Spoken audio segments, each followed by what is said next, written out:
หมายสูงค่าหมายสูงหอมจอมตอนพี่น้องเฮาคากูก็ก่อนในกันออกผู้กมาบันเทียงโดยวิดีโอข่าวผ่านตั้งช่อง YouTube และดังเพจ Facebook ข่าวในกันออกโอกาสตอนนั้นว่ามันได้ก่อเฮาขาดมา10เพจเลเห็นอีกไทยโอกาสกัดเทียงในกันออก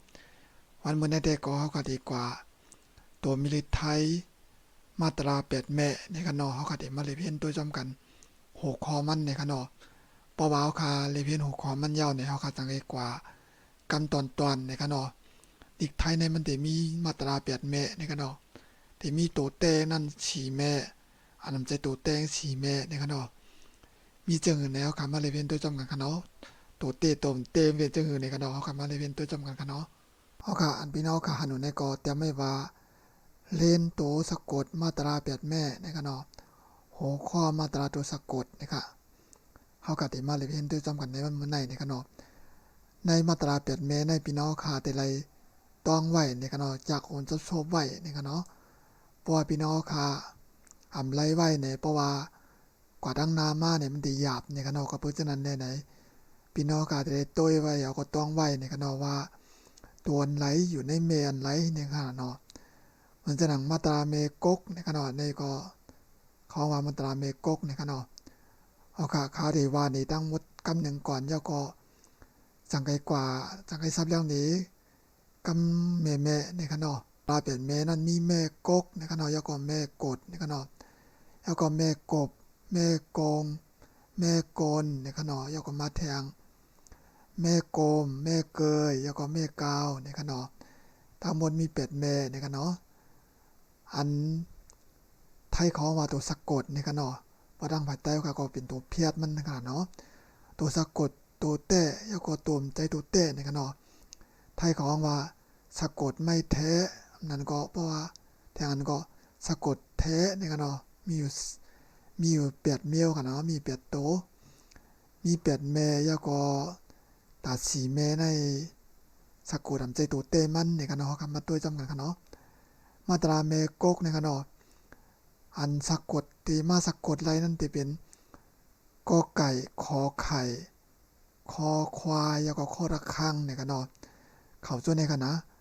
3ตัวในกันเนาะเพราะว่าพี่น้องก็หันขอไข่แล้วก็คอควายแล้วก็คอระฆังในกันเนาะเพราะว่าหัน3ตัวในได้ออกเสียงแม่กกในกันเนาะพี่น้องก็ได้ต้องไว้ในกันเนาะแล้วก็มาทางแม่กดในกันเนาะแม่กดก็เตสะกดดอเด็กดอเต่าจอจานชอช่างชอโซ่ดอชะตาดอปะตักทอฐานทอมนโททอพุทธเท่าทอถุงทอทหารทอธงในกันเนาะสอสาราสอฤาษีสอเสือในกันเนาะสะกดลอยเขาเจอในกันเนาะเพราะว่าพี่น้องค่ะกับหันก็เลยก็เย่าในกันเนาะเพราะว่ามีดอเต่าจอจานชอช่างชอโซ่ตัวนี้ค่ะนะมาสะกดอยู่จ้อมเนี่ยก็ได้ออกเสียงดอเด็กในกันเนาะดอเด็กสะกดในกันเนาะออกเสียงแม่กดในกันเนาะแล้วก็มาทางแม่กบในกันเนาะแม่กดก็สะกดลอยในกันเนาะสะกดตัวที่มาสะกดกันเนาะมีปอปลาพอพานพอฟันพอสำเภาในกันเนาะมีอยู่4ตัวในกันเนาะพี่น้องค่ะได้ต้องไว้ในกันเนาะเพราะว่ามาสะกดเมื่อไรก็ยากกันเนาะเพราะว่าข้ากะหันในก็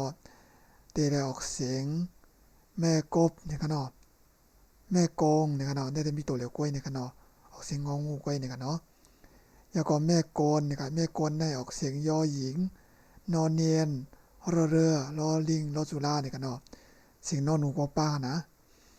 เขาจะในกันเนาะป้อพี่น้องข้าหันกันได้ก็ยาวในกันเนาะออกเสียงแม่โกนในกันเนาะแล้วก็มาทางอันนี้ก็แม่โกมในกันเนาะออกเสียงมอมาสะกดในกันเนาะได้แต่ก็เหมือนเก่าในกันเนาะมีโตจอมมาแทงในกันเนาะแล้วก็แม่เกยก็เหมือนกันแม่กาวก็เหมือนกันในกันเนาะคุยกับว่ามีเขา4แม่นั่นในกันเนาะ1 2 3 4ในกันเนาะ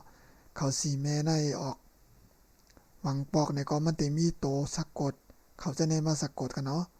เขาห้องว่าเจ้าหนึ่งเขาว่ากันมากันเนาะไทยพี่น้องไทยเขาห้องว่ามาตราตัวสะกดไม่แท้ในกันเนาะก็หวังปกติเขาจะในมาสะกด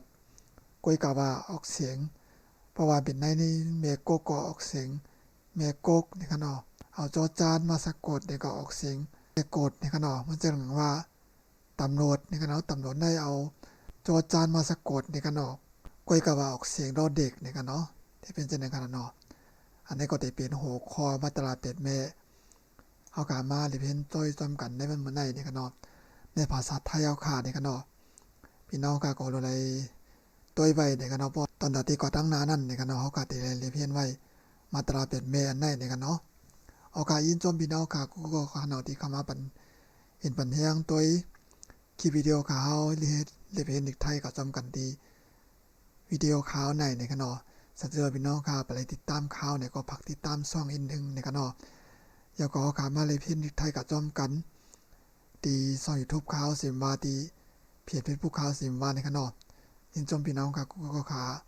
เฮาขาจังไกเมาทบจอมกันแทงในคะเนาะใหม่สงค่ะ